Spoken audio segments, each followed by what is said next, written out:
তো নমস্কার বন্ধুরা, আমার ছাদ বাগানে আরেকটা নতুন ভিডিও নিয়ে হাজির হয়েছে।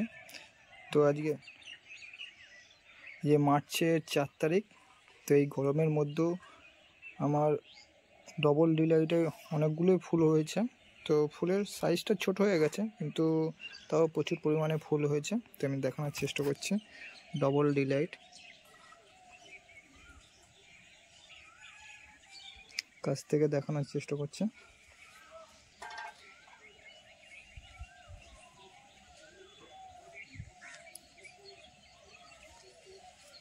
হচ্ছে ডবল ডিলাইট। গরমে ফুলের সাইজটা ছোট হয়ে গেছে, কিন্তু তাও প্রচুর পরিমাণে ফুল হচ্ছে। গাছের গ্রোথটাও খুব সুন্দর। এই হচ্ছে ডবল ডিলাইট।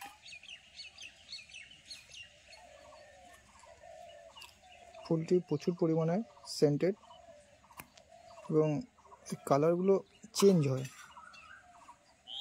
এই কালারটা দেখুন, আর এই কালারটা দেখুন।